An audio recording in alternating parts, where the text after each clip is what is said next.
it works. And if you have the YouTube tab open, make sure you mute it so that you don't hear yourself through it.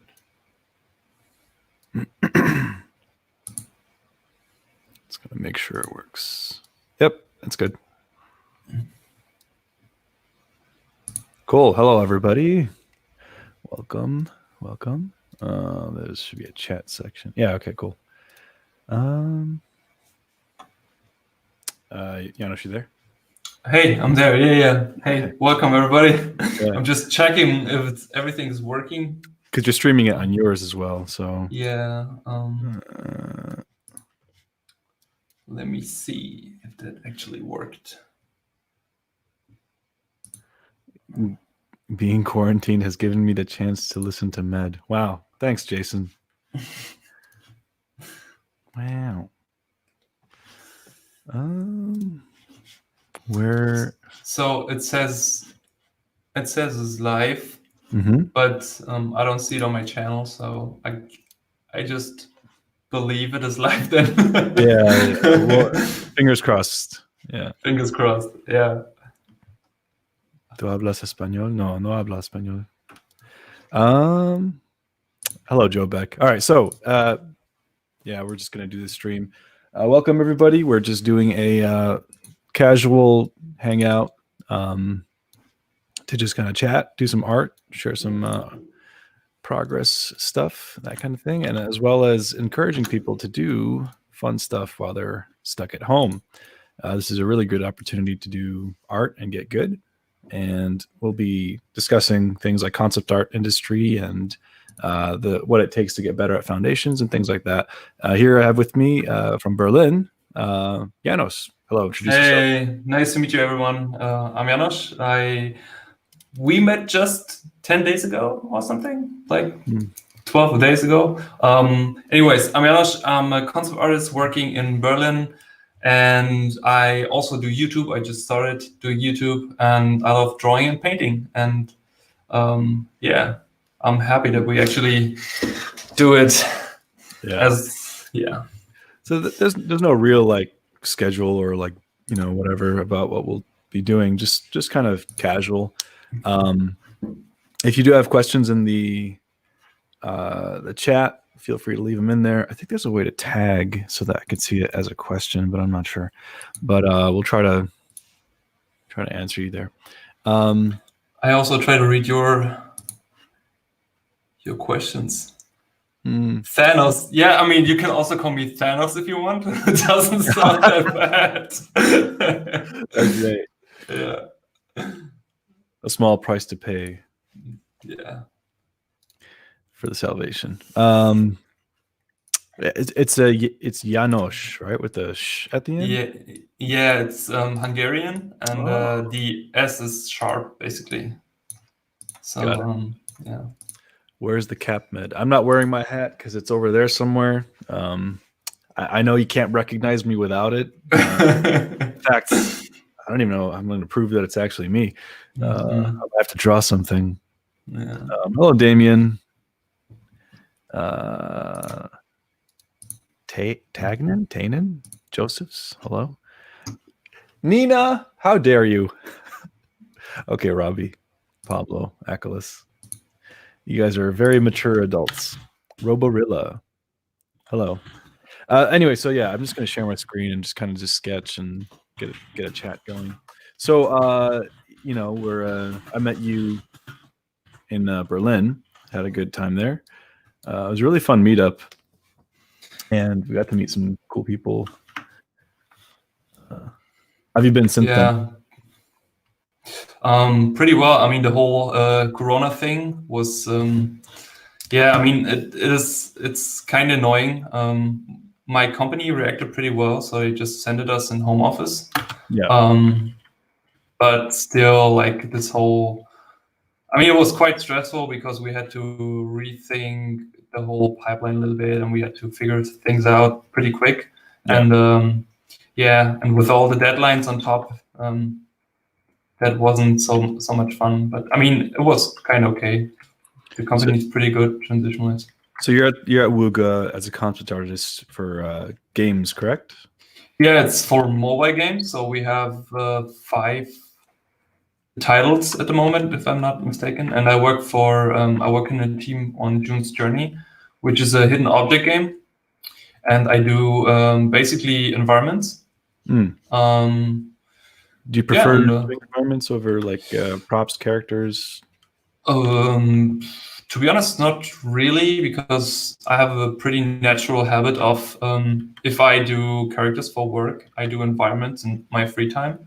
Mm. And if I do it the other way around, then it's also fine for me, So there's because like when I do something for work, I always try to learn out of my task. So I see it as an opportunity, Right. And oh wait, let me add. How's it for you? Like characters, but sorry, I just removed you from the screen. Let me just. How do I make it so your screen is on?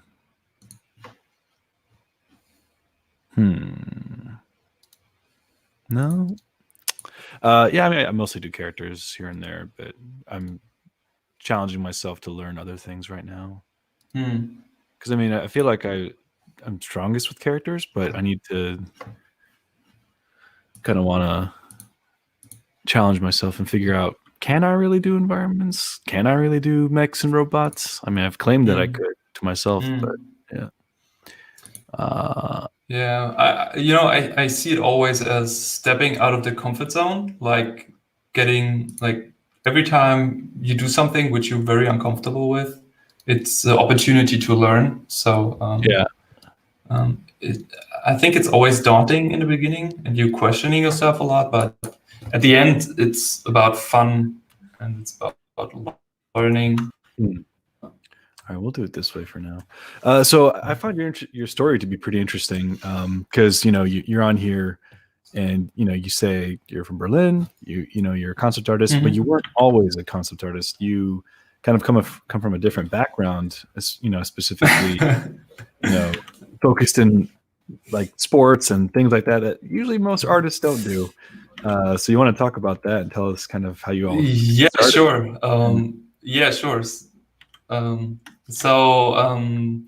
In 2000, I start from the beginning. So when I was small, when I was 11, I started playing American football actually in Berlin, which is pretty unusual. And all my teenage life, I played American football in Berlin, and I would say to the most possible professional level. And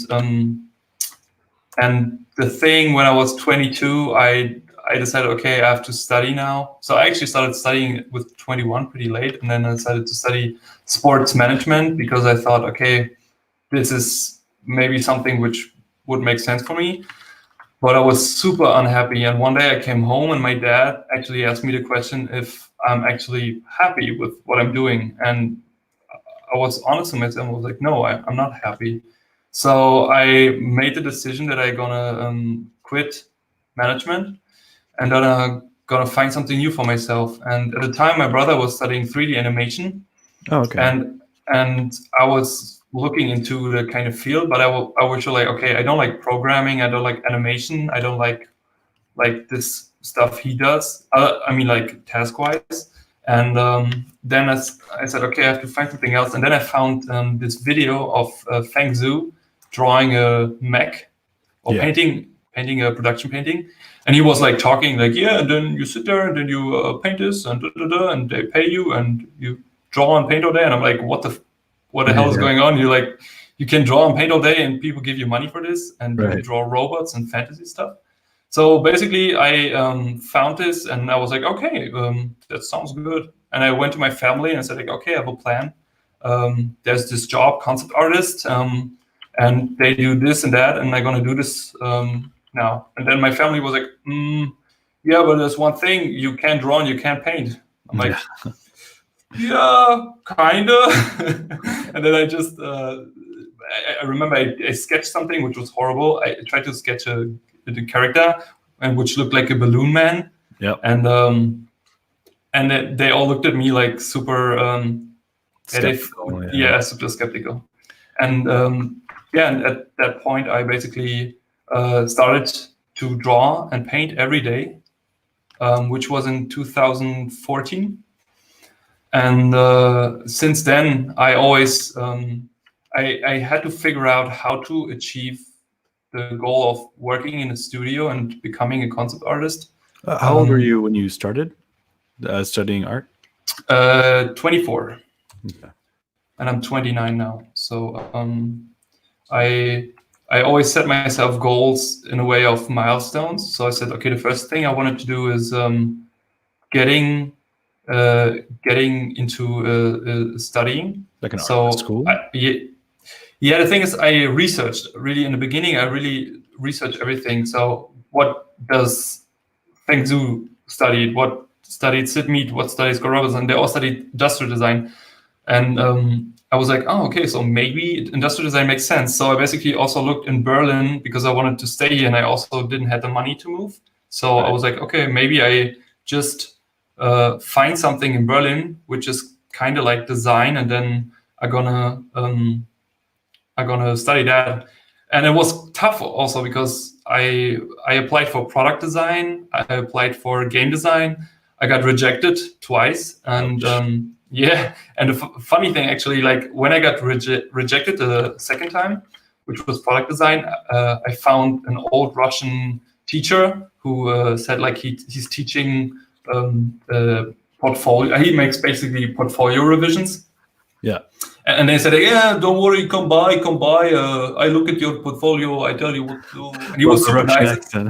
Yeah, perfect. Yeah, of course. And I came there, and there were like students everywhere sitting already, like drawing, and they all drew so good, blah, blah, blah. And then he took my portfolio, dropped it on the table, opened it, took everything out, and then he's like, what is that? That's your portfolio? That's shit. All shit. You shit. And I was like, yeah, I was like, okay, when comes the good part? But then he, like, yeah, I mean, it was kind of his mentality, but it was something I needed because he was like, in the next moment, he was like, okay, basically, your portfolio are all illustrations, and you applying for product design, so you need different kind of stuff. So yeah, and he told me like what to do, and I applied, and I get in, and then I got into industrial design, and then I realized pretty quick, okay, I will not gonna draw and paint here. I have to build stuff. And that was kind of shitty. Yeah. Because we also didn't have any drawing or painting classes. And I found stuff like live drawing from the fashion designers. So every Wednesday I sneaked out. We had to present our products on Wednesday. So I presented it first, and then I sneaked out, and I basically went to live drawing, which was like 6 hours of live drawing. And it was so good because they also did really no breaks at all. And I really loved that. And then I always set myself goals. So basically I said, okay, I want to find a job while I'm studying. And then I had an internship in a commercial studio, right? Which was pretty good because it was very fast paced, and I learned to work very quick. So you don't quit. You kind of just see moments of failure as an opportunity to be like, all right, awesome. Let me figure out how to, get better at that thing that I'm not good at.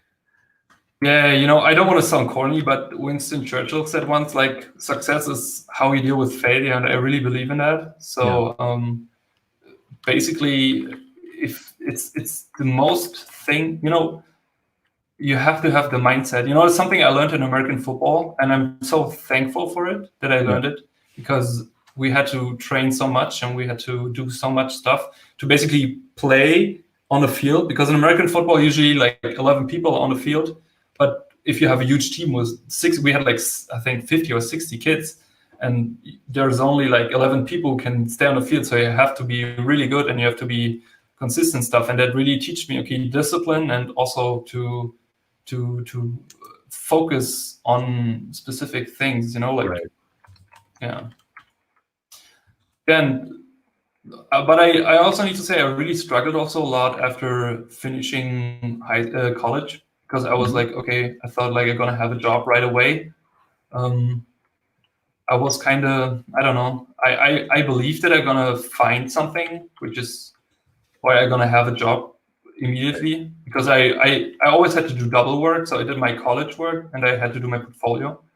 So I went to the uni, and then afterwards I came home. I worked on my portfolio, did characters and stuff, and then I did some art tests, and I did tons of art tests, and some of them did not really answer. Like they answered, but they didn't said why it was not the right thing for them, or I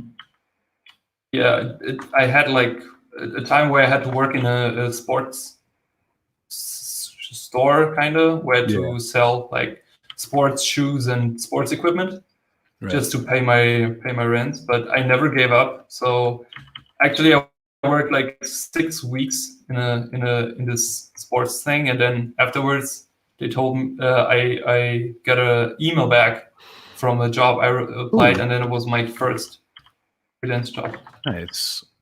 I mean, okay, so from start to finish, when you started pursuing learning and becoming a professional artist, how long would you say it took with this much, hard work and effort to go from starting and then actually working professionally?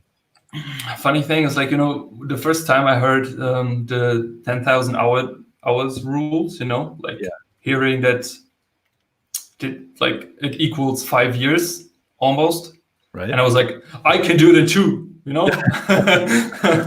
obviously, but no, I can't. So it took me almost 5 years, I would say. So I'm 29 now, and I would say like my first, I would say 5 years, almost 5 years. That's and awesome, dude. Constantly work. But hear that, everyone? 5 years. A lot of people want it overnight, and what's the right Gumroad video that I need to watch to be working tomorrow, kind of thing. It's I think at some point you have to also, I mean, it's something everybody has to learn, and everybody has to learn about themselves, is like what kind of type they are, like how fast do they learn, because everybody learn different. And also because I met people who just were super good from the get-go, and they also worked pretty hard. So it took them half the time it took me. And I like when people come up to me and say like, oh, you have really talent, or you're very talented. I always answer like, no, I'm not. I basically just drew my ass off and paid my ass off just to get better. And I never stopped also. Like I still enjoy it, This is like, I think the misconception is also like people think if they're in the studio, then they're safe, then it's done. But if you then stop learning, the whole industry is always moving fast, forward. And it's always a new program and stuff. How was it for you? Did you? I mean, I know kind of your story. Yeah. And we talked about it already. But would you say like it took you? Can you say like how much time it took you to? Yeah, I mean, it's a bit different for me because I started very early on. Like I was always drawing since I was in elementary school. So, but I started taking it really seriously in high school. So, I mean, it was gradual. So from high school, let's say that was, this is going to show how old I am. Which, by the way, I just turned 32 a few days ago. God dang. Yeah, happy birthday, man. Thank you. But from 2006, graduation, I think I got my first job when I was 21, and that was because of Art Center. So yeah, it was about 5 years, interestingly enough, because I didn't even go to art school right away. I went to engineering school for computer tech, and it was miserable. And so I dropped out of that. Then I went to a community college for just like life drawing, which didn't learn much from. Dropped out of that. Then I went to an art school here in Columbus, Ohio, called CCAD, which is pretty good. I dropped out of that, and then I eventually went to Art Center, and I didn't drop out. Graduated with honors, and just right after the first semester, I was already working because of the connections I made in that area. Scott Robertson was my teacher, so he needed students or, extra hands on his projects at his studio. And, if you're good enough as a student, then he kind of brings you on. So that was my first gig. And then that gig led me to my next gig with Dylan Cole, and from Dylan Cole to Rhythm and Hughes. It was just one thing after another. But I think 5 years is a good marker. A quick shout out to Steven Zapata. He's in the chat. Hello. Oh, hi. Nice to meet you, Steven. Yeah. But there's a question here from Roborilla. Actually, there's another one before that, but we'll get back to it. Med, I'm a junior graphic designer currently studying animation in South Africa. I'd like to know what process would have to be followed for you to do a lecture or master class in my country. Oh, well, not anytime soon. That's for sure. I don't know. I do travel a lot, so I may be in your area. If I post somewhere that I'm going to be visiting, like in your general vicinity, just let me know that, hey, I'm a student here, blah, blah, blah. And then I could maybe reach out to your school or vice versa, things like that. So go ahead. I just wanted to ask you, how was your trip, like your whole trip? This recent Euro trip? Yeah. Oh, it was great. I mean, it wasn't bad at all until like the day everything started going crazy with the whole virus thing. But like, yeah, I went from London to Berlin to Glasgow, and I loved it all. I definitely would love to come back when it's warmer. But it was like more of like a little sampler, kind of like a buffet of like, here's what's here, here, and here. I could sort of come back to really spend more time in each place. I really liked it. Yeah, it was fun. What was I going to say? All right, there was another question above that from Seika. No, that wasn't the question, was it? I feel like I'm not progressing fast enough. I'm about to turn 21, and for the past few years, I feel like I'm stagnating. Well, as long as you keep going, you should be heading some direction. Somebody remove B from the. Can the mods remove B from this chat? He asked the forbidden question. What's the forbidden question? Okay, I don't ask. He asked what brushes do you use. What's up, B? How dare you? Kyle, it's good to see you. I hope you're doing great. He's a friend of mine. You need to bait Ahmed with Korean beauties so that he comes to your school. I'm not going to deny that. Yeah. So how, like this whole virus thing, so you're working from home. You had to bring home the Cintiqs and all that stuff to be working from home, true? Yeah. Yeah, I mean, for me, it was kind of easier because I had my workstation at home already a little bit. So because of all the freelancing before. Yeah. But I just took a second screen and dragged that home. Nice. So it wasn't that hard for me. But other people of my company, they basically had to take the whole setup. They work with Cintiq and stuff. I prefer the small Wacom. Yeah, same here. What are you working on? It's a PC desktop and also a Wacom Medium Pro. I'm not a fan of the Cintiqs, as people know. I used to have them before, and they're just not for me. Anyway, so it would be. I do have a lot of ideas in mind for making more videos and content. I have 2 challenges coming up while you're all stuck at home with the good old virus. I could actually kind of do a quick sneak peek. Basically, this is a good time to be encouraged to really study and just do a bunch of challenges and get good at art. But sometimes you don't have a specific direction. Is, where do you start? What do you do? So I have 2 of them. Let me find it real quick, actually. Oh no. See, I opened Pinterest to find the boards, and then I'm like, okay, well, I want to pin all these new ones.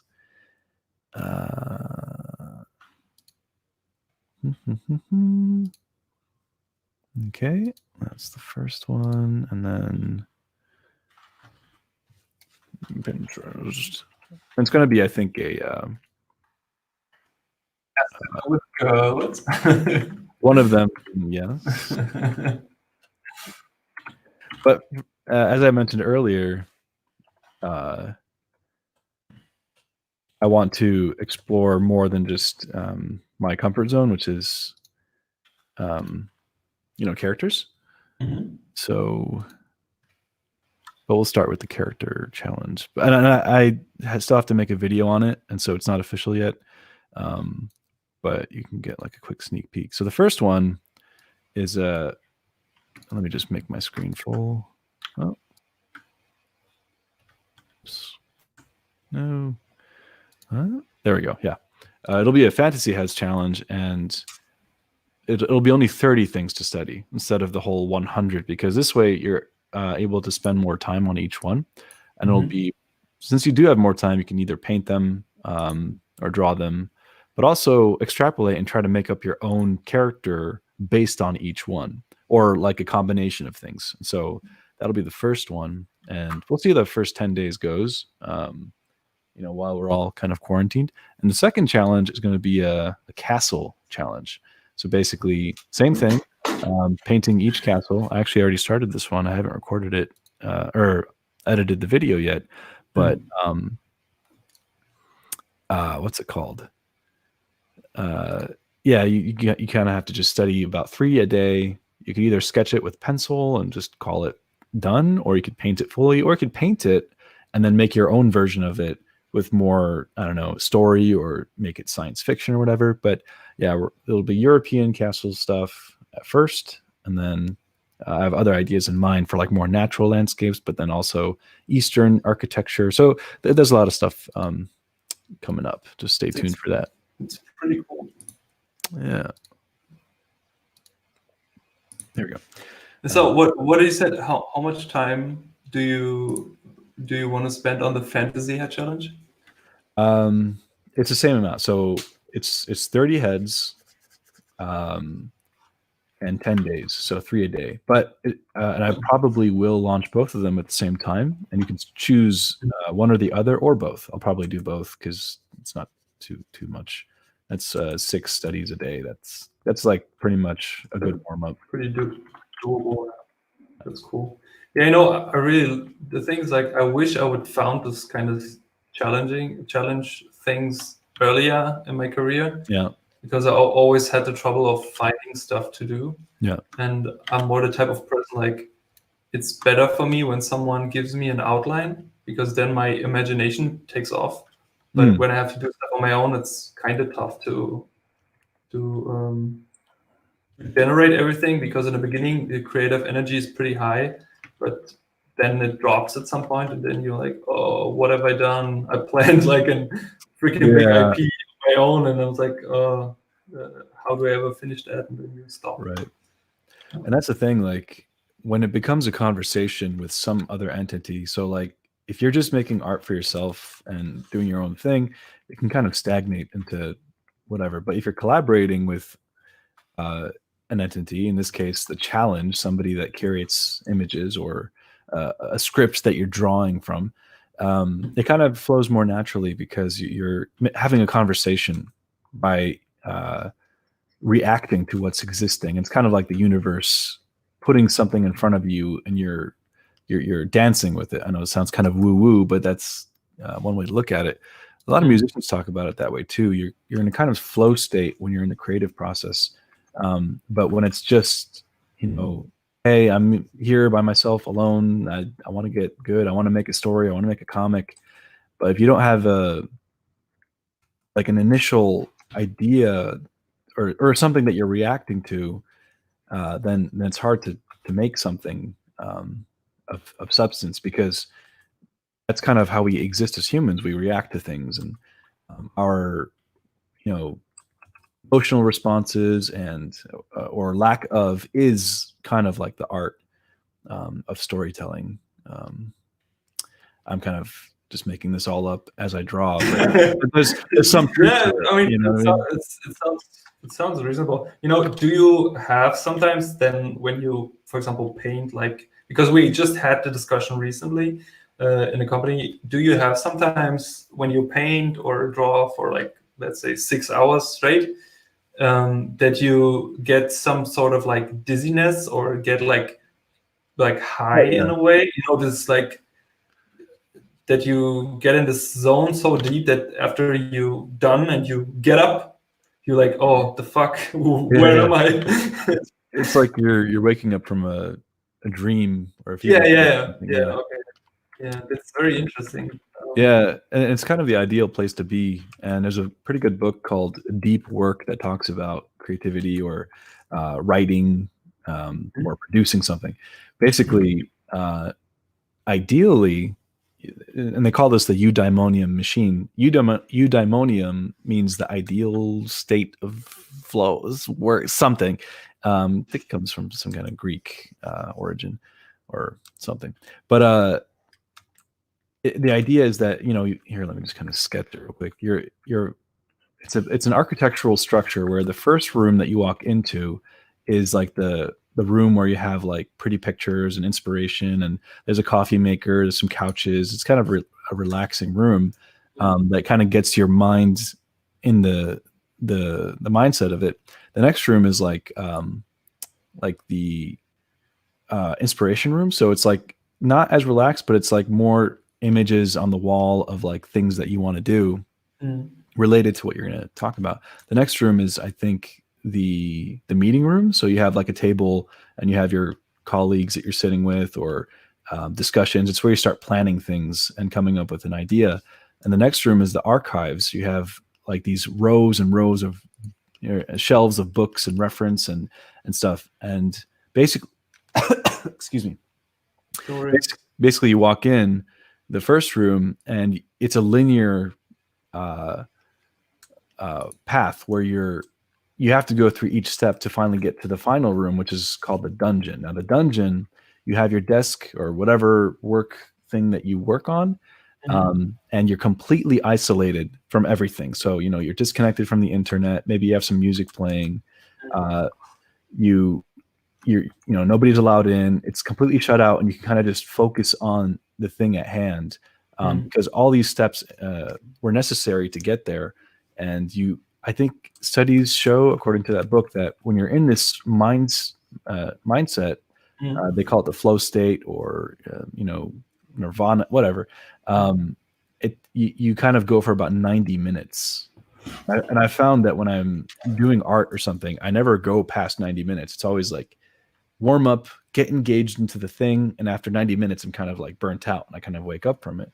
And so, I mean, ideally, that's what the wake up process of your creative mind is. So that's from a book called Deep Work. I'll write that right here. I will look that up. It sounds very interesting. Yeah, it's really good. And do you also, like, because we already talked about this topic, do you also sometimes catch yourself having a specific or a certain feeling while you draw or paint something? Like yeah, I guess so. Like, especially when you're in the zone, I think there's a certain point, like, you know, if we have a timeline of when you start, and let's say this first 10 minutes is the warm up, let's call that warm up. As I get like towards, we'll make this maybe like what, 2 hours or 90 minutes, an hour and a half. Let's say that's about that much time. Initially, in the first quarter or third, in this area, I guess my cognitive mind is focused. So I'm analytical. I'm thinking. There's a lot of cognition. I'm like kind of trying to categorize and be rational. Categorize. I spell that right? Maybe. Anyway, so it's like the mentality is rational, but as I gradate, and there's like towards this side, there's a sort of fall off point where I start like this no longer takes the wheel of the car. It's not driving anymore. I get engaged into something else, which is sort of, I can only say, is like when a dancer is just in the zone and dancing. And it feels like I'm I'm watching it from third person, and I'm like witnessing all these, brushstrokes and marks being made, as if it's just kind of like naturally happening. And that's, like when you get yourself out of the way, or, your own ego out of the way, because this first part is totally our ego trying to take the wheel. And it's understandable. It's kind of how we function as humans. But as you gradate towards this, it's like letting that part fall away, and suddenly you're in the zone. And that's when the best stuff happens. So that's what it feels like. Answers your question. Yeah. I mean, that was a very yes, it does. I mean, basically, like the base like discussion we had last week was like, because we also work with like our artists work together with writers, with game designers, and we just ask all the people who work creatively if they have this certain feeling sometimes, or if they really have this emotion connected to their creative work. You know, for example, like we have some people who said like when they do a very warm and like comfortable environment, like when they paint a green landscape, like they simultaneously have this feeling if they would be there, to convey emotion. Yeah. Totally. There's some questions in the chat. Ahmed, do you like pancakes? You know the answer to that. Let's see. Any art? So Jonathan Joestar asks, any artist feature videos planned like Ryan Pallett one? I'm always looking forward to new, interesting artists.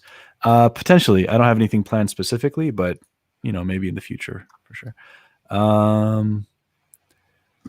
Let's see. Ahmed, do you draw cars? Sometimes. So much info. I'm going to revisit the stream several times. Thank you. Let's see. Will I ever do art book reviews or things like that? Maybe. I don't really plan to do anything like that. No. Did I watch the Cynics versus Ethan Becker video? Yes, of course. Absolute weirdos. Yeah. I look forward to the day when Ethan Becker makes his first strike. I will retaliate with all my might. Okay. But is it I ask myself, is it more sarcasm of him, or is it? Oh yeah. Yeah. Okay. Do you know him? Like, yeah. I hung out with him back in LA. Okay. Really nice guy. Yeah. Okay. Yeah. Okay. Because like, I don't like having so much negativity on YouTube, like all this. Oh yeah. Kind of like when people, like you have this like drama on all the other channels, like never do this on Instagram, blah blah. Like yeah. Come on, yeah. like I hate that. I get it. It's like I think everyone should be entitled to express themselves, so I'm not hating on that. But it's like, I just don't like negativity on something which is so awesome. Right. Art is so subjective, so I don't like other people judging over other artists that way, And that's the thing about art and creativity. It's like, the whole point is to kind of leave this place of rules and order and rationale and stuff, and go explore the unknown. But if you go into the unknown with all these rules, like, well, I'm going to have this experience, but I can only express it with perfect perspective and this and that, and I can't use this kind of like you just start ruining the whole process. But if you go in saying, okay, well, I've learned the foundations, I have an understanding of some rules here and there, but I don't have to force myself to be a slave to everything, then it just becomes miserable. There was a really good video by, I think, Film Courage. It's called something by Ken Atchity. So let me just write that. Kenneth Atchity. And he talks about this idea of when there's creativity, you have this continent where we all live, and this is where rule is, order, structure. It's a good place because you can go out and get food. Well, I mean, maybe not as easily now, but this is where the rules are set. Society has kind of set things up so that we're following things so that things are in order. Fair enough. But as an artist, when you're in there, it's kind of like suffocating, because where creativity happens is actually out here, and these islands of imagination and uncertainty and questions and things that are whatever. The nature of the artist is to leave this place and explore what's happening here in the unknown spaces. Now, we as humans naturally have that as a desire. Like, that's why we want to explore space. That's why we left certain continents to explore more continents and expand. And artists has that nature as well. So, like, going into this new space vulnerably, experiencing that and turning that into art is kind of what we do. But the thing is, if we bring it back to the place of this continent of rules and order, we also have to make it digestible to other people. So, if you go into this unknown place and then you experience love and then you make a painting that looks like this and you say, to me, that feels like what I felt. And to that artist, that's completely valid. It's true. But to other people, when you come back to this continent of reality and rules, like, that's my child can do that. And it's like, well, you don't get it, man. Like, this is my experience. Which is like, okay, both are valid points. But the other part of the artist as, social creatures is to, again, make that digestible into something that's relatable to people, if you want to share that story in order for it to be relatable, like a conversation. So you might make a heart or something, or kind of keeping the purity of the experience, but making a digestible thing. So it could be a comic book, a song, or whatever, because even the word, like, somebody who's not very good at singing, when they have an experience and they sing about it with their lyrics and stuff, it still carries that emotion, and that's what's important to that person. And you might say, well, this person would fail at America's Got Talent or whatever. That doesn't matter. The point is, they experience something and they're expressing it through notes. And the same thing as artists. That's kind of what we do. We leave the land of certainty and we go into the unknown and create stories and bring them back. That was a long-winded breakdown, but yeah, check out Ken Atchity. Yeah, but by the way, I just realized that my live stream didn't start it. Oh no! But doesn't matter. All right, well, you're here. I mean, we'll figure it out better next time. Yeah. But I think it's my fault because when we set it up, I put it on private. Oh, and that's then, right. Yeah. And I forgot to put it on public then, and now I couldn't change it. So because there's an error, I don't know. Never mind. Yeah, we make mistakes and we learn. Wait, there's some. Sounds like my life. Okay, Jason Yacinte asks, how can you tell if you really want something, like pursuing art? Well, you could ask yourself, if you go throughout the rest of your life without doing that thing, will you feel okay? Right? So, I mean, most artists and creatives, if they have to kind of suffer by not doing their craft because they have to, like, have responsibilities like paying bills and stuff, they kind of feel like they're dying on the inside. Like, there's a part of them that is yearning to, make something or share something and create art or tell a story. If you feel that, then it's probably what you want to do. If not, then it's still okay for it to be a hobby. And that's not a really definitive answer, like, an end all response, but that's actually just one way to look at it. Do you have any thoughts on that?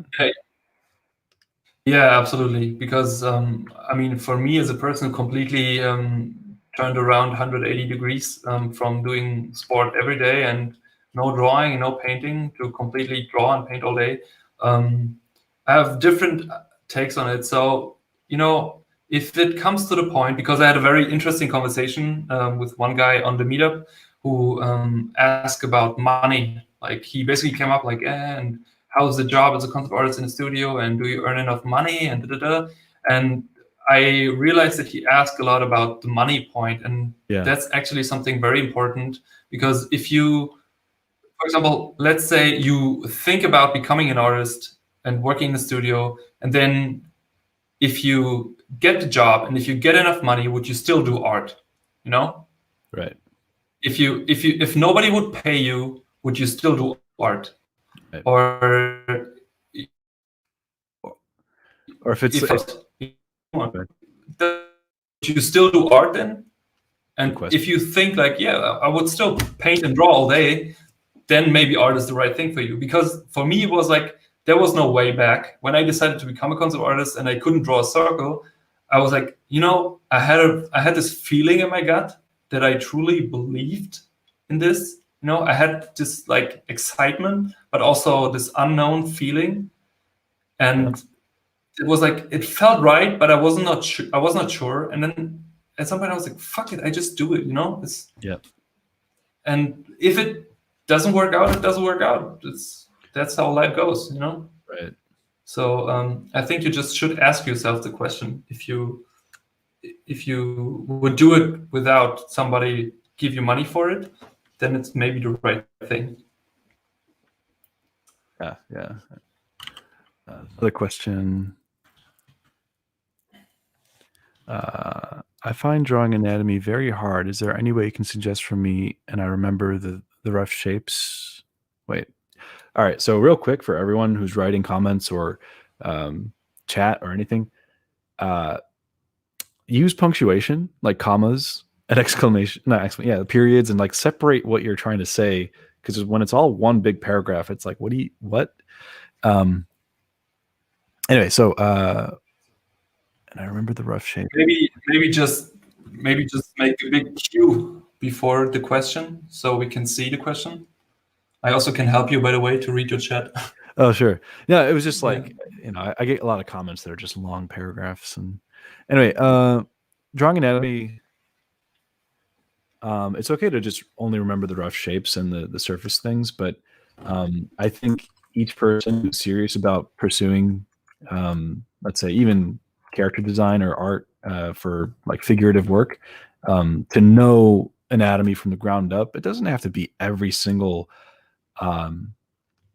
you know, bone and muscle, but at the very least, what we had to do when we were at Art Center and analytical figure drawing is we had to build out of clay a skeleton like this, where you have the collarbone, rib cage, scapula, humerus, radius, and ulna, and everything from the ground up. Because in the same way, if you want to know how to draw a car, I could just draw the surface and then like whatever. But if I don't know what the underneath chassis looks like and where the chair goes and the seat, then I don't know everything that I need to know, right?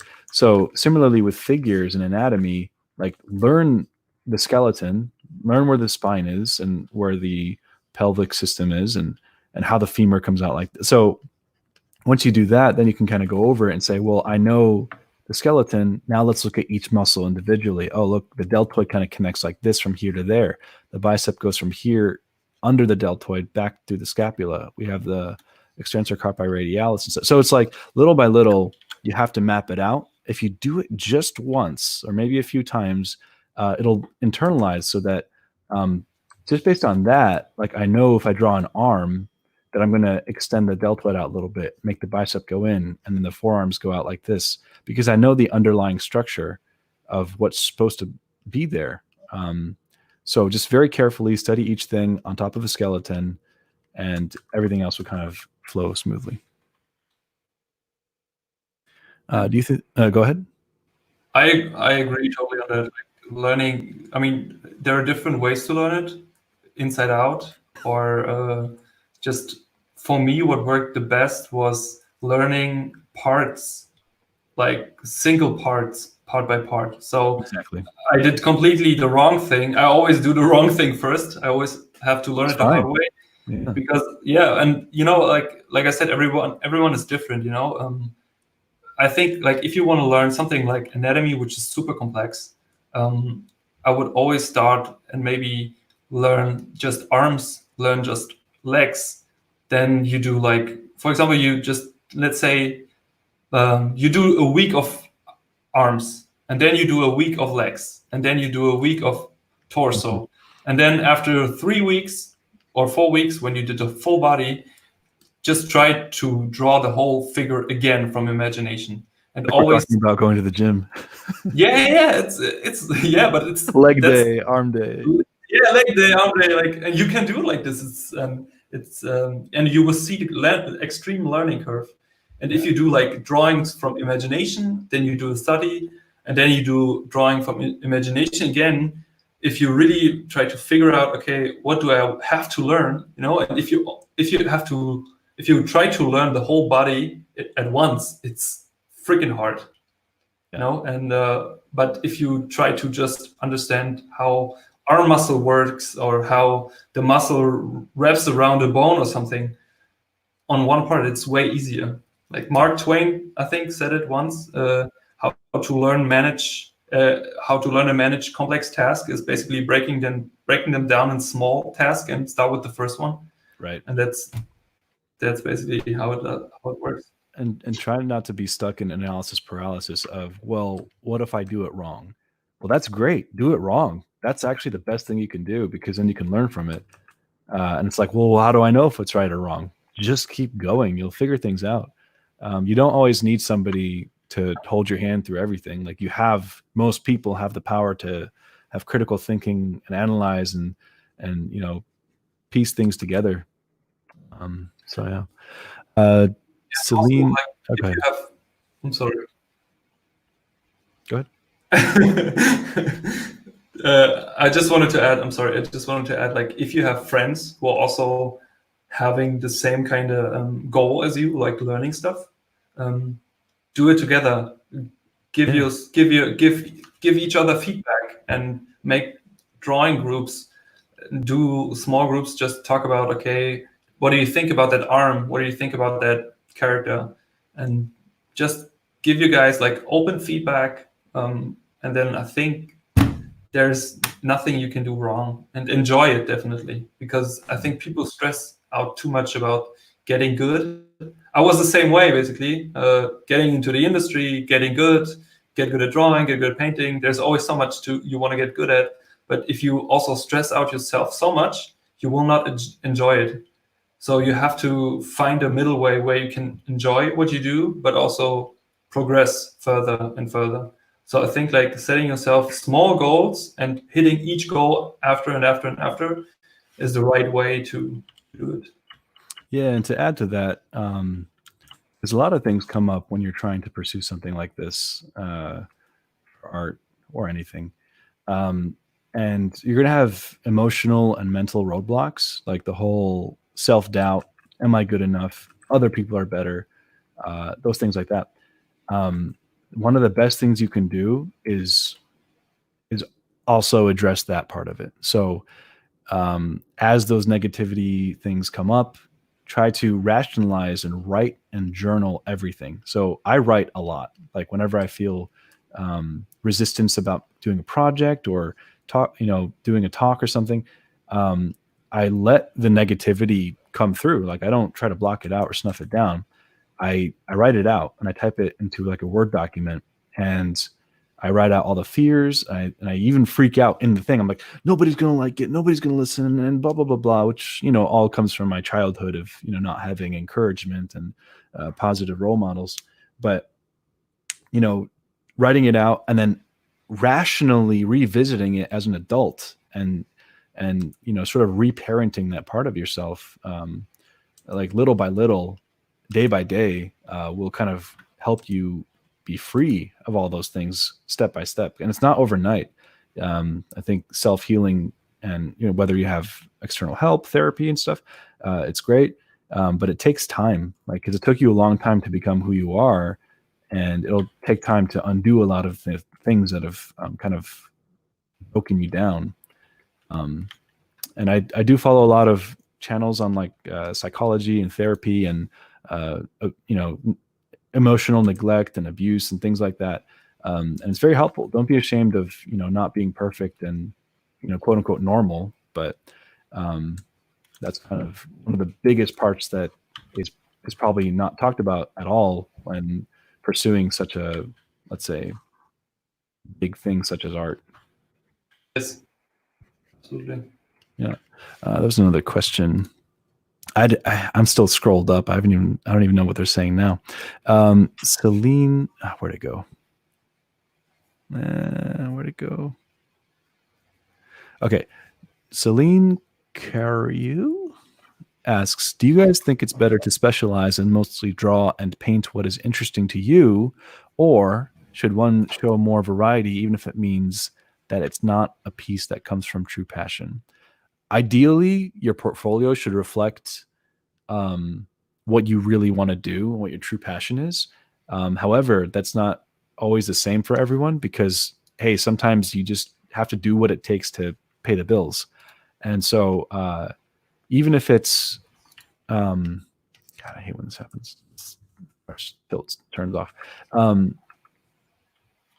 Like sometimes you got to work on the thing that you really love on the side while paying the bills. But if you do have the freedom to kind of just do whatever you want and not worry about bills and money, then yeah, just focus on the things you really want to do. Only put that in your portfolio, and then the more you work on that, the better you are at it. Right? I think it was somebody when Mike Shinoda, the lead singer of Linkin Park, he was actually a graduate from Art Center where I went to school.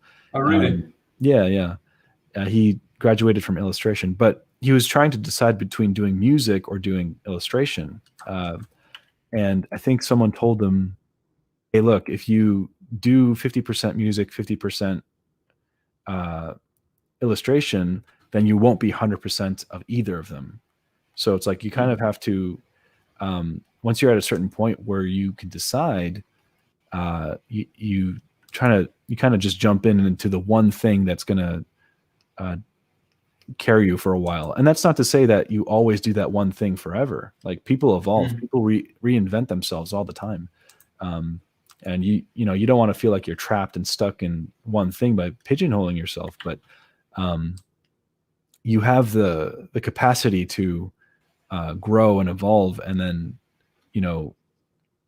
negotiate on behalf of what you want into the world and make it work for you. So, yeah. Yes. Yeah, I think the same.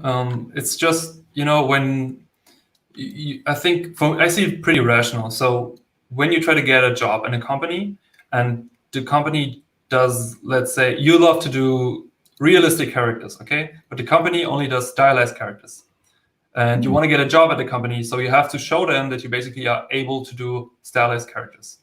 Maybe. I mean, if your characters are really good, they maybe see, okay, this person is really good at realistic characters, and we believe the person can do stylized characters easy. But let's say they're not. So then you have to have some sort of stuff you can show them that you basically are able to work there, even if it's not your true passion of stylized characters.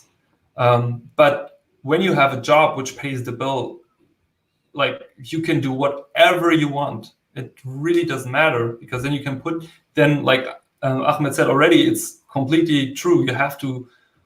You only should do in your portfolio, and you only do things you love to do, if you don't have the situation that you have to pay your bills with something else. I did so many other stuff I did not love to do in the beginning. I mean, I always find something which I like in a task, even if it's something I really don't love that much, I still find something, okay, there's a new program I can use, or there's something, I don't know, I like to challenge myself, for example, like painting environments all day, every day. Of course, you want to get something like a different way. You don't want to do it every day the same because you're a human being, you're not a robot, right? So sometimes, for example, I remember first week when I came to Vuga, I decided, okay, you know what? I want to learn Blender. And then I just started learning Blender because I had enough time, and I just learned Blender in the first 2 weeks at Vuga. And then a couple months later, I was like, okay, I don't want to use 3D anymore. I want to get better at painting, so I only painted my concepts. And then the next thing was, okay, I want to get better at brushwork, so I made myself a complete new brush set, and then I just painted with Painterly brushes. So I believe, like, to come back to the question, yes, you always should do things in your portfolio which you love, but if you want to get a job in a specific company, sometimes you have to show them that you're able to do the things they do. Right on. Another question from, I think it's Jeremy Hunter. He asks, what was your most favorite part of the new Star Wars movies? Somebody banned this person. I don't think he's allowed to be here anymore. I didn't see the last one. I gave up after Last Jedi, which is, I don't know. I would give it a very generous 0.06 out of 10. Anyway, hi, Jeremy. Good to see you. Hope all is well. There was some questions here. Khan Lakhno asks, when I draw a card, do I need to know how the engine is built and how it's functioning? No, but if you do, it's that much better. Like, I mean, Kim Jong-gi has probably really studied how engines look and function and knows what the pistons are. So he can extrapolate from that and then invent out of it. And that's why he can do what he does. Steven Zapata says, anatomy is gross and dumb. Just guess. No one knows what muscles look like anyways. True. And then Sika says, only the Maximus Maximus is important for anatomy. It's funny that people still remember that. Steven Zapata made that joke a long time ago.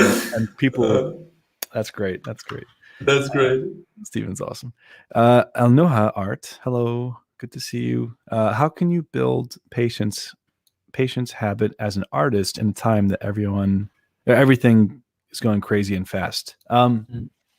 Well, in a sense, like, there's a feeling that things are going crazy and fast because we're so connected. We see Instagram posts every 2 seconds. Things are updated. There's always new media coming out over and over again.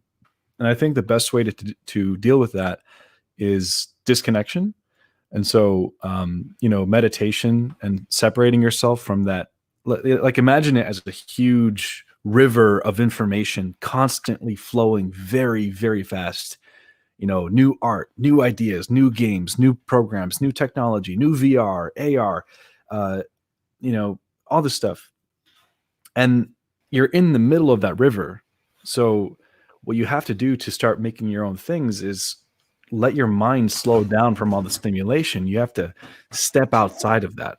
So you kind of like shake off that feeling, step outside, get used to what it feels like to be bored again, to be not stimulated, to be separated from all that. And then you're able to think clearly and kind of be okay with where you're at, because you'll feel really behind when you're in that river. And so you kind of have to go at your own pace and find out what the best way for you is to maximize your progress. David Dubois, good to see you. Question from Sarah Suku. Who were your original inspirations when first coming into art? Also, happy belated birthday, Ahmed. Thank you. First inspirations, definitely comic book artists like J. Scott Campbell doing Spider-Man, Joe Madureira doing Battle Chasers, and what's the guy that did Aspen or for Fathom? Michael Turner, I believe his name was. But, yeah. Unfortunately, he passed away, I think 5 or 6 years ago.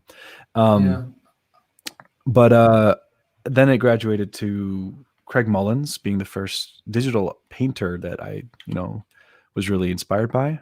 And then Jamie Jones, and then kind of like from there, Luke Hollis actually inspired a lot of my understanding of drawing and looseness and sketching. Unfortunately, his work isn't really online anymore. I mean, he does have a website with his paintings and stuff on there, but the sketches that he had on conceptart.org were amazing, and they changed my life. But the links on that forum are all broken now. So yeah.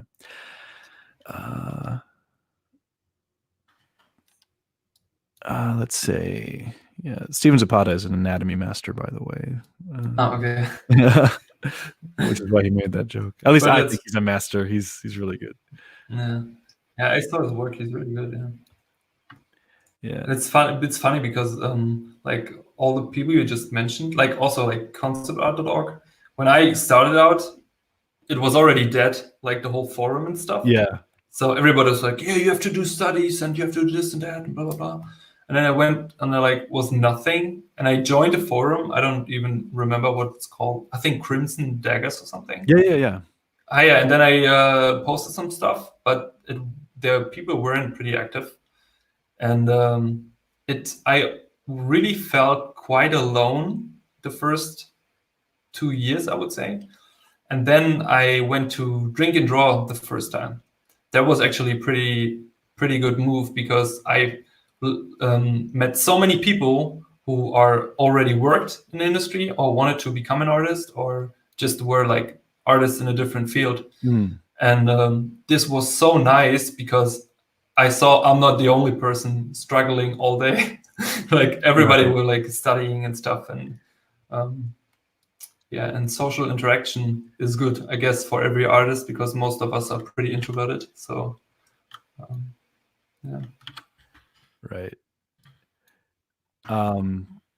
Nito Ray asks, have you seen Echo, the new Overwatch hero? She gives me Ahmed art vibes, like almost as if you worked on the concept. Honestly, when I saw that design, I'm like, when did I draw this? It was like pretty interesting it felt like I draw that kind of look a lot. But yeah, I actually just watched the Tim the Tatman's overview of the new character with Jeff Kaplan. It's pretty interesting. Really cool ultimate because I won't spoil it for you, for any of you Overwatch nerds like myself, but it's pretty cool. I do like that ultimate. Anyway, I think someone asked you, Janos, if you use Blender for your... do you paint atop 3D sculpts? That's what they're asking. Yeah, sometimes. I basically, so for work, when I have to do something pretty complex. So basically, I work in a team for a game which is called June's Journey, and it plays in 1925. And sometimes we work with a lot of reference, so it has to be very authentic. And the thing is, sometimes we have to come up with stuff which is not really real. So we imagine something which could be a machine in that time, which is maybe just like some sort of like fictional design. And then if you have something like this, I mostly use 3D because I love to build my scene. And also Blender is awesome because in Blender you can do something pretty nice. It's basically you can build a scene and you take, for example, let's say you have a car in a scene or you have a old bus and you want to get some creative thinking going. You can basically take a 3D object and map a texture, a super simple texture on the object and take this as a starting base. So what I like to do is, for example, I like to paint my own textures. So for example, when I have a scene which is an interior scene with an old floor or old ceiling, I basically take a photo of a ceiling and then I take texture brushes and I paint over them in a specific format, and then I map all my painted textures on the 3D object, and then I render this out and then I paint over it on top, and then I have already a pretty good painted base. Yeah. If that's answered the question. So yes, I do. I'm sorry. There are a couple other questions. David Dubois says, my favorite artist is the UK creator, Sir Robert Aldous from the 1800s. Yeah, he's a pretty good one. He draws a lot of dogs, I think. That's when doing artworks for your portfolio, is it okay to put in fan art? I mean, how would the person know? What? Oh, how would the person know? That's asked by Artsy Doki. I don't know. I wouldn't recommend putting fan art in like a portfolio. And if you do, I mean, I think it's fine because it's like if you're, I mean, I've seen people get work for Riot Games because they do a lot of Riot fan art. But clarify that if you do fan art for something, put it in the description or on the image itself. You don't want to get caught taking credit for someone else's design. When dealing, Sir Meows a lot, great name, asks, when dealing with art and drawing in terms of series or challenges, do you rely more on getting it done or quality? Personally, I've focused more on getting it done, because I know that over time the quality will just naturally get better. Now, that's not to say that if you slow down on one thing and spend a lot of time trying to understand as many small, minute things as you can definitely learn a lot. I think that's more you get that a lot with atelier style learning. You're very carefully measuring and drawing and being accurate with the reference. And, it might be a sculpture or a bust in front of you. But for me personally, I think I like putting in more mileage and through iteration. And there was I think from the Fear of Art or Art of Fear, something, a book about creativity. There's a part in it where it talks about an experiment where a teacher did, where he had two groups of students, group A, group B. And it was a ceramics class, and they were supposed to make some kind of pot or something. And group A was told, your grade and the result of your, whether you're passing or not, will be about how many you do. So the more you do, the better grade you get. Group B is they had to design one very good thing and make it. And so it was based on how high the quality was on that one thing. And you might even assume okay, it's probably going to be the group B that does the better work because they get to spend time really focusing on that one thing and really shaping it to be whatever amazing. What ended up happening was, from group A, because they've done so many, obviously the first ones were horrible, but towards the end, the one all the ones that they were doing towards the end were better than the one that the other group did. So through mileage, you just naturally find yourself getting better, and so on and so forth. Doggies.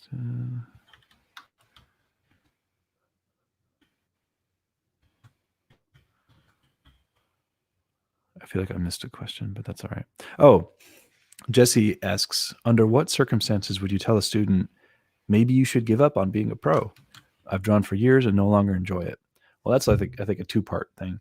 If you no longer enjoy it, I think you have to take a step back and ask why, and really dig into your kind of psyche and emotions and figure out what's going on there.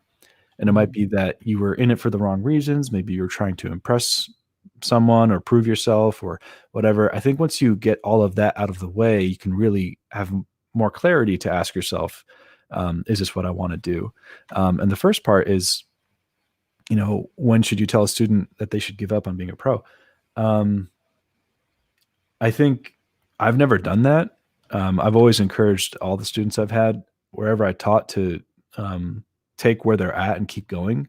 Because I don't think it's ever too late to be doing this professionally. Even if you're 50, as long as you're putting in the mileage and your work reflects, 5 years of hard work and it's, directed towards that, won't always work, but it's very likely that it will. And it's not oh, there's a really good portfolio. Oh, but this person's older than the other person. I don't think that matters. What's important is the work. Let's see what else. I saw someone. Sad Lux, so good to see you. I hope all is well. It's been a very long time. If I recall, Switzerland, maybe? Yes. What do you think is better, daily small projects or one big project you work on every day? I don't know. I like having multiple projects that I'm doing at once, because if I have only one thing, I get so bored and I hate it pretty quickly. And so I like to sort of multitask and alt tab between different projects and ideas so that it kind of stimulates my mind, and then I go back to the other project and that gets stimulated, that kind of thing. How do you feel about that, Janos? I think it, like you said, it depends on the type of person. So, and also it depends on how much and how long you can keep the creative juice up. So I think the biggest problem with projects is that in the beginning you're super hyped and you want to do all this stuff and you have so many ideas and yada yada. But at some point, when it comes to execute your ideas, the curve goes down because everything comes in waves and everything is a curve. So I think if you, for example, if you do something where you just take a specific amount of time, where the goal is not so high. So when the goal is just to be productive or just to create stuff for yourself, I think it does not have to be super long. But if it's something like you want to do a really good portfolio piece because you want to impress a client or you want to get a job somewhere, you should try to find a way to get the most out of it. So I also had on a meetup where we met, I had a very interesting conversation with a girl who wanted to get into the industry as an environment artist. And she asked me what I would do if I would be in the same situation. And I recommend her, okay, there is a very, very simple thing I would do now. It's basically when you want to work as an environment concept artist, is I would take 3 keywords, whatever it is, could be dance, jungle, temple, and then I would do 5 paintings in 5 days, every day a painting. And let's say you spend at least 30 minutes on it. It could be super rough. It doesn't have to be super tight. And also it will not be super tight because you only spend a day on it, okay? And then you do like 5 of them for 1 week. And then you take the one you like the most after those 5 days. Then you do 2 days of break, or you combine maybe 2 of them. Let's say 2 was pretty good and the background of 3 was pretty well. So you combine those 2 and then you do 1 image on the next 5 days and the next week. And then you push yourself, like try to keep up the creative energy as long as you can to see how far you can push it. Because I think the biggest problem, the biggest issue the most people have is having this creative energy up. Because it's basically super tough. Every time you start something new, you're like energetic and you have the ideas and you want to do this and that. But really to do a very tight painting and something which is super realistic and very high rendered, I think people forget sometimes that when they see the artwork on ArtStation, that people who publish this artwork, sometimes like 5 people work on 1 image, or sometimes sometimes people spend 10 days. Basically, they paint 10 hours a day for 10 days straight. And they professional because they don't waste any time and they can push an image pretty far. When you see all the splash art from Riot, all the super tight rendered stuff, like most of the stuff, more than 1 people work on those things. And even if not, they spend a lot of time on render them. So I think you have to be smart and you have to find a way. If you do like those challenge Ahmed is making are pretty awesome. For example, they are because like I'm completely honest, because for example the first 100 head challenge, this was such a breakthrough for me for my faces, because at some point I did so many faces, then I started to realizing like certain things, like, okay, how to make an interesting silhouette on a face. What is actually interesting for me? What do I like? What kind of features do I like? And even if I do my stuff from imagination, I see like, okay, I like edgy faces. That's a good thing. And then like, how can I make them more interesting? And even then you can push yourself further and further. So if you just want to get good and want to be productive, I would say try to find short tasks or ways to do stuff in a short way. But if you want to get a job in the industry or get a job in a company, you have to find a way, a natural and healthy habit to show your best, to show the best you can bring to the table. Right. I think there was Do you have any advice for comic formats? How do you think in terms of composition and comic panels? How can I improve my mindset for scenes? Good question. Oh, by the way, yeah, whatever, all that you just said was totally good stuff. But yeah, I just jumped into the next. Sorry, I just muted you. No, sorry. I was just yeah. I don't have very much experience with comics. I'm actually dabbling a bit into it now. But what I understood from hanging out with some comic book artists in Scotland last week is that you just kind of have to keep your ideas straightforward and simple. So like, if you have like a sheet like this, just split it, 9 or wait, what was it? Yeah, 9 by 9, and just fill it in with like just simple rectangles and squares, and just tell the story. I wouldn't try to make anything too fancy with like, um, you know, like flow and like overlap and all that stuff. That's great things, but I think initially what you have to get good at is simply telling the story so that it starts here and goes here, here, here, and then ends there. Um, unless it's like backwards or whatever. But get good at that first, then you can start like overlaying panels and having characters pop out and like, like whatever, and have like flow and composition, etc. So By the way, I have a question for you actually. After you said that, I saw you give assignments out on your Patreon. Is that correct? I used to, yes. Okay. Do you still do it? No. Okay. Yeah.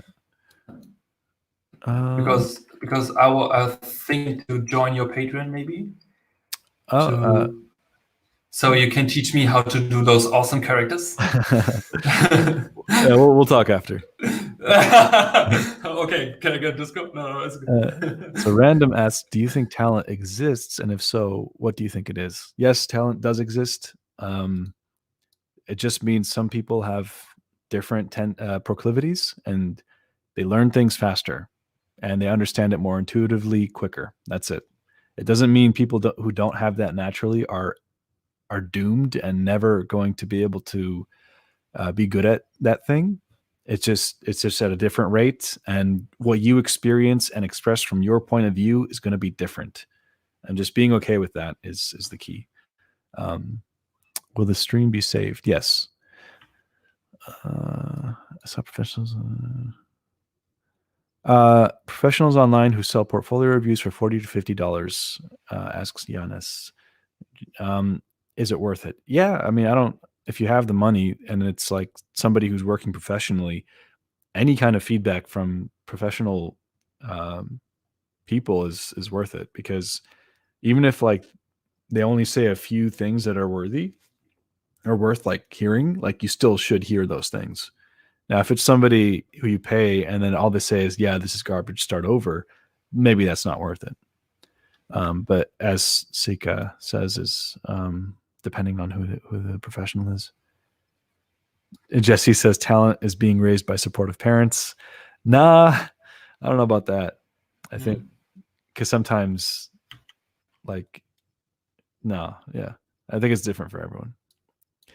Roborilla says, I heard Todd McFarlane says it's a good gauge for how great you are as an artist is how well you can draw an iconic character. Like from reference or from?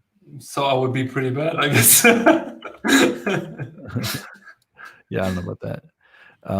David Dubois said Med stopped doing assignments and refuses to teach leg anatomy. True.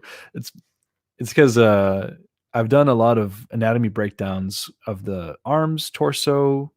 Actually, those are the only two, right? Arms and torso, but also the head drawing stuff. But I've never done leg day, so I'm behind on that. Cynic's Design is in the chat. He's 12 years old and he's asking, "What is this?" By the way, hilarious video with Ethan. Absolutely funny. But I got to say, I do love the turtle conversation you had in Hawaii a little bit more. What's up, John? So yeah, it was pretty funny.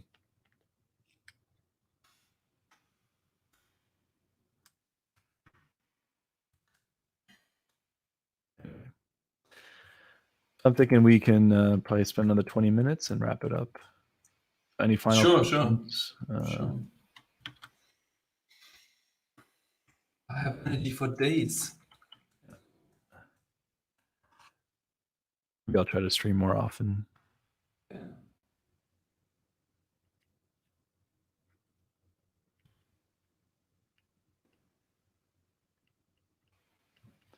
So do you have anything planned for you coming up, art wise, video to YouTube wise? What do you have? Yeah, so basically I started the YouTube thing like I think 6 months ago or something.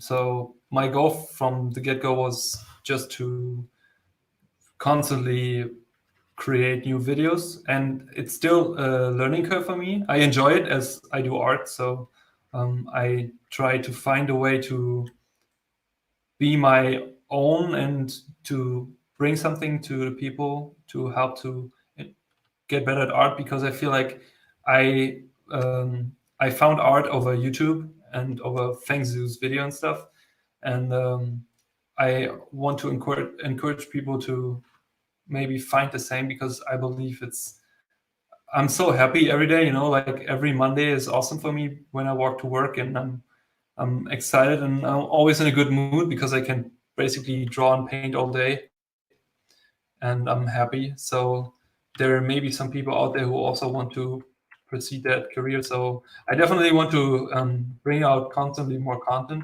I also started to teach on Skillshare, but I still try to learn how to teach the best way. So This video is sponsored by Skillshare.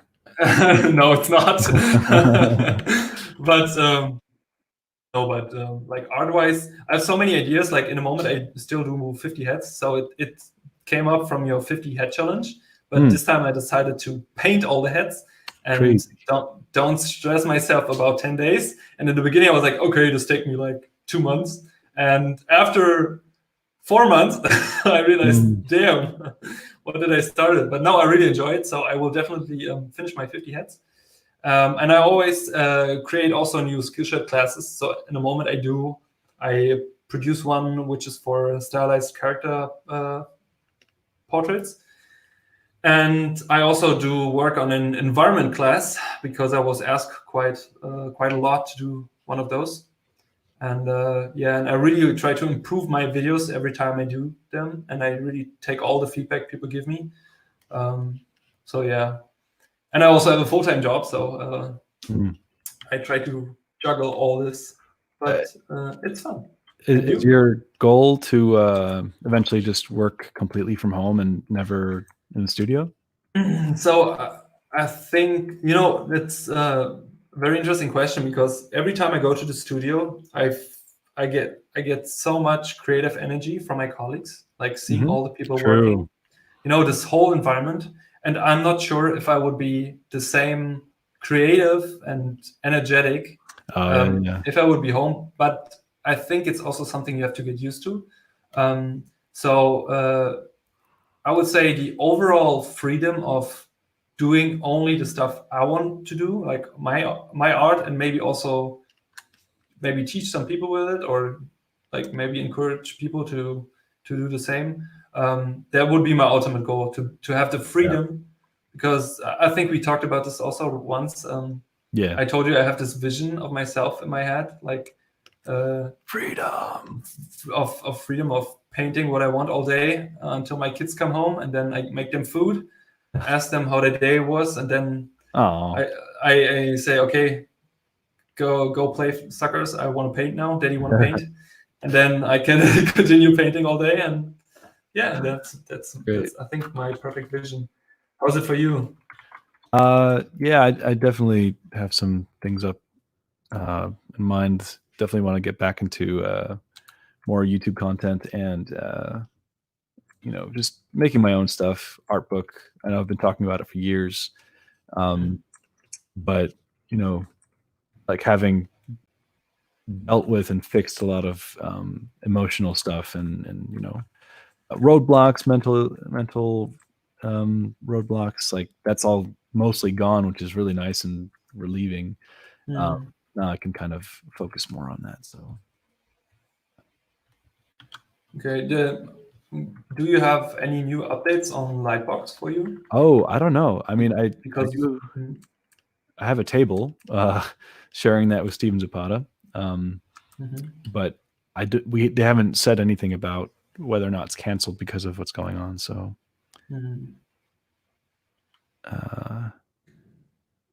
CK Black asked for a goblin skull. Did that already. Cynics escaped from his wife again. Cool. What else do we got here? Can you ask Cynics for an anatomy quick tips vid on how to draw Ahmeds? Wow. You heard it, Cynics. Okay, why you didn't what else? Okay, cool. That's about as much as I'll read for today. Yeah, I'll give it one more minute and then probably close it down. If you want to like download this video and just upload it onto your channel, that's fine too. Yeah, I think I will do that. I'm sorry. I hope I mean, I don't have a lot of followers on YouTube or Instagram, so I hope everybody, because I think I told everyone that we're gonna live stream, and then my live stream didn't work. But I hope they found a way to yours. So yeah, hopefully. Yeah, I think I will definitely upload it.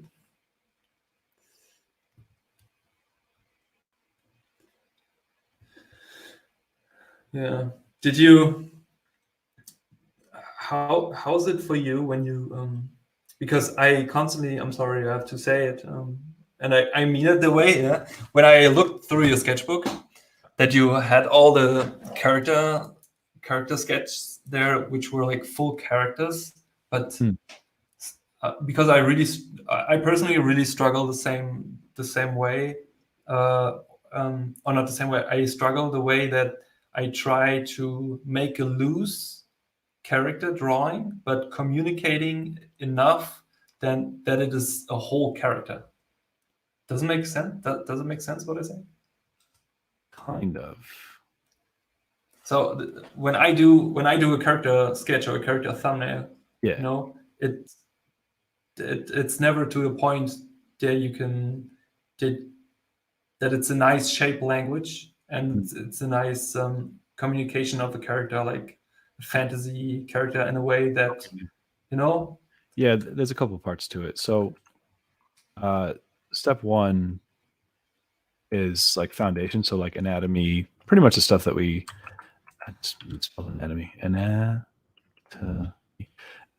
You know, knowing the things and then being able to draw it in 3D. So like, you know, knowing the parts of like the rib cage is kind of like an eggshell, and then the arms are like cylinders, and then the head is like a bucket with like a thing on it. So it's like there's certain things that you have to know before you try to do like designs and stuff, and then being able to draw it in perspective like this. You don't have to do this because you can still draw characters head on. That's fine too. But I enjoy this far more. But knowing the parts like this is extremely necessary first. And so slowing down and making sure you understand that, kind of like the earlier discussion about knowing the parts of the car before you draw the car. Okay, so I think that I would be capable of doing this. Okay. So I think the next step is for me, like, okay, so maybe it's more a question about inspiration. Yeah, and so and I was going to get to that. So the next idea is like, well, like, you know, genre, right? In the same way you would design an environment based on a place or idea, you kind of have to have the reference, the inspiration, and all that stuff. So, you know, maybe you can draw the character in perspective, good to go. You know, anatomy decently, that's fine. And the next part would be like going to this character and then dressing it up with like, you know, costumes and you know, like maybe he has a a staff and like an I don't know, sword here, and you got hilt, but you have to know the specific like things that go on the character. It's like a character creation part where you have your first part of the game, and then you have your character, then you can kind of dress up what they look like and what they're wearing. You can drag and drop different armors. That's the same thing here, and you have to have the reference for it. So is there a belt? Is there like a spell book here, necklace, pointy ear, so there's that. But then the question is, well, what about the looseness that you were talking about earlier? How am I able to kind of just make it loose and it still feels like a decent character, and all that. So that comes with a different kind of foundation. And then I think that's like with more like automatic drawing. So being able to just start a page and just letting yourself just make all these marks and scribble in an abstract way without forcing it to be anything sort of introduces muscle memory in your hand that you can later use for a design. So like, this looks like nonsense, but I'm trusting the muscles in my hand to just make these shapes in the same way that if you sign your name, you've done it a million times, and each time it's slightly different, but it kind of has a signature look, and that's why that's called a signature. So when I'm doing this is just an extension of my signature one way or another. Sure, there's more shapes and stuff, but it's kind of like a natural looseness. Proco has a video on it called Automatic Drawing. And so like, how does that show up with characters? Like I could do, something like this. And to me, to somebody else, it might look like a scribble, but for me, it's like, well, no, this is just a really long arm. And I'm going to put more scribbles. And now it's just conformed to a specific position. Like here's the deltoid, here's the upper arm, and the hand is another little extension of it. So it's just a bunch of little signatures that I'm putting everywhere, as opposed to like, okay, well, the arm is like this, it has to be at this angle, and then the deltoid is this to me would kill the piece. It makes it very stiff. Okay, I understand. And then you basically build up with the things you already know from exactly what you have done. Okay, makes sense. Okay, cool. I will try that. I also did not know about that video. Yeah, it's worth it. Good video. Okay. Cool. Thanks. I learned this from looking at Luke Hollis's sketches. So yeah. Oh, dude. So okay, my YouTube link actually froze, so I didn't even realize there's all these new comments. Damn.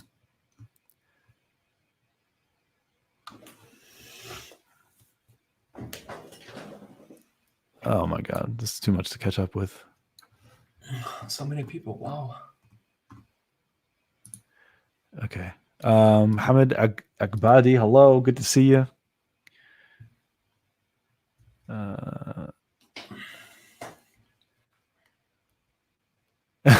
Jesse, come on. Where do we study anatomy? There's just so much to learn and it feels overwhelming.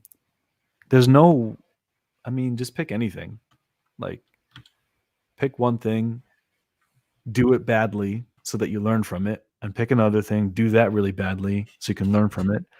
And you go over and over again until it just becomes natural. What else do we got here?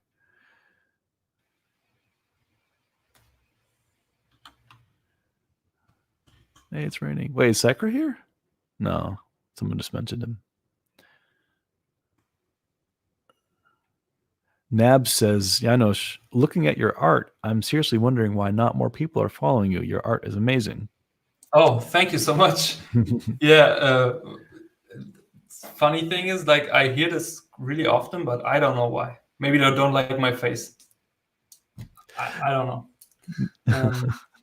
No, really, I'm just joking. I really don't know, really. But thank you so much. Yeah. Nihal Sayed says to cynics, seeing you do tablet kung fu scared me. Now he can't sleep. It's funny.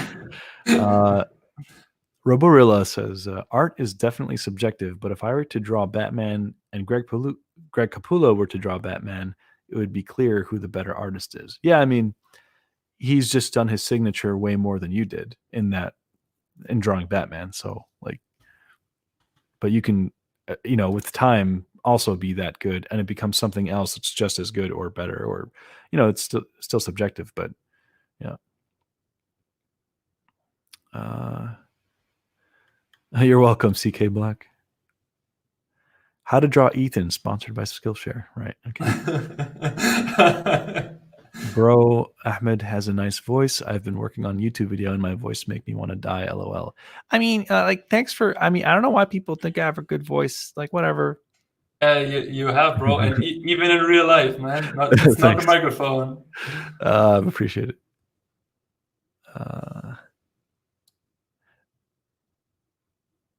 Okay, I think that's enough for now.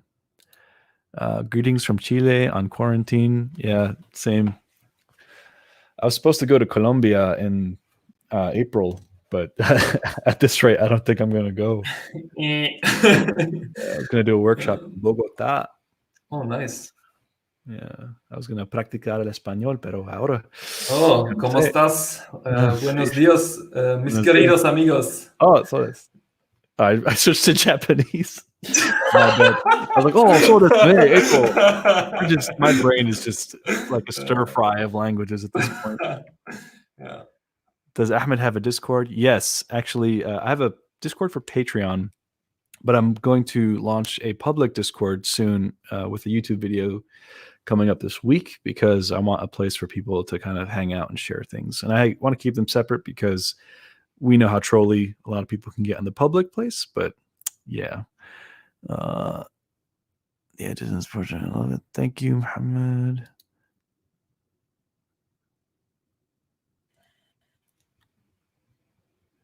Let's see. Check out my shows on MFC, baby. Come on, Jesse.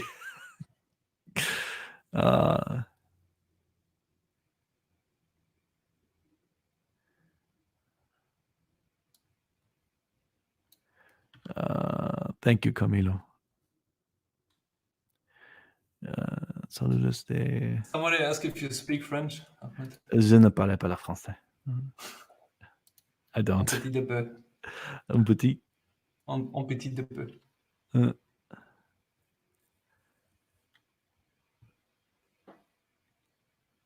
A Trump wall. Yeah, I mean, but don't worry. I'll have a second public Discord. I should draw Corona-chan. I don't even know what Corona-chan looks like. What is the Corona-chan? I think it's an anime character they made of what's going on.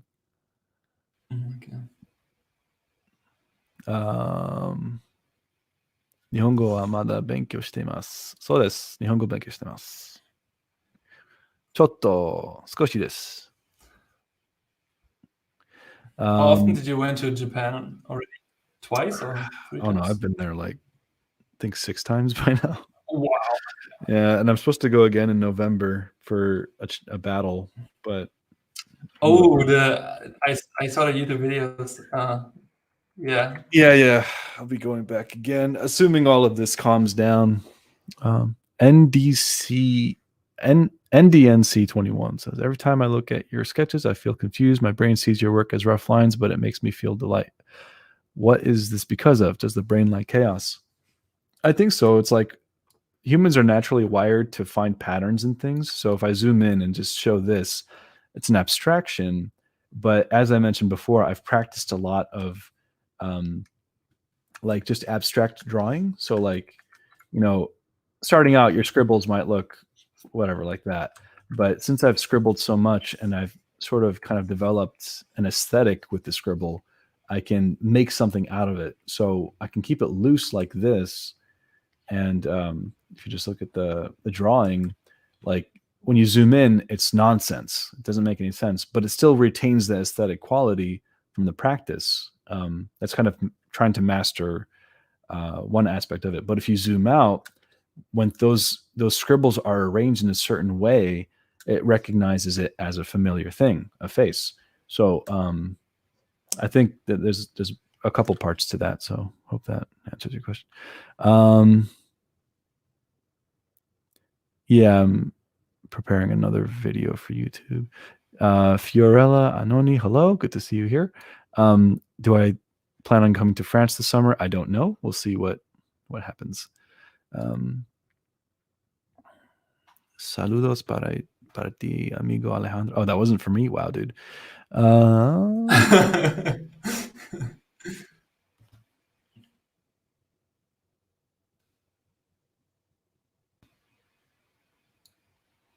Anyway, yeah.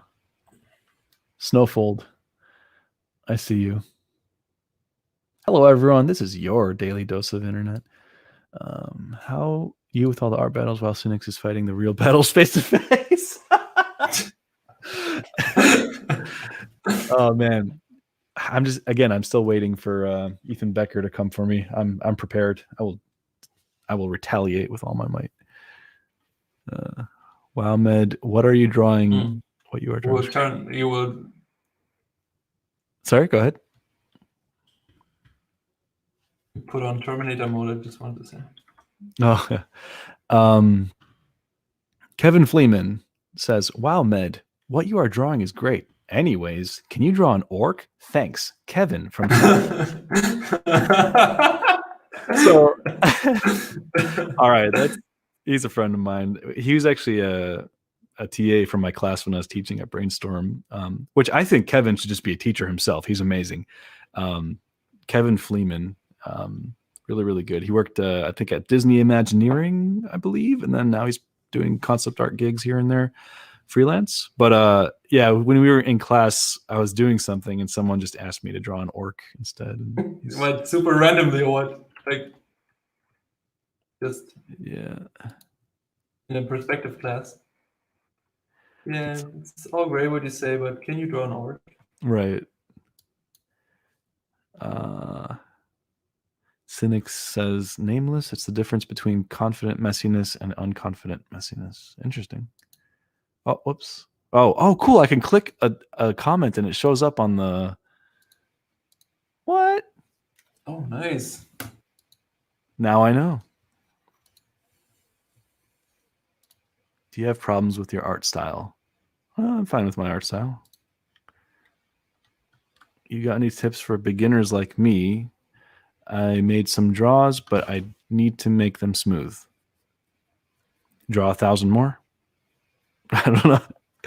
What do you mean with smooth? Do you mean like just nice looking or render wise? I don't know. Oh, this looks kind of cool without the color. Yeah, I mean, it's like the more you draw, the more you can see where your work is lacking, and you can kind of, you know, if you feel like you have work that is decent, but you want it to be smoother, then slow down at that point and ask yourself, what would make it look smoother? Like, would it be careful lines or smoother gradations of light to dark, that kind of thing? So it might require slowing down. Ethan versus Cynics versus Ahmed would be the greatest crossover ever. Yeah, we'll see. I was on stream. I made it, guys.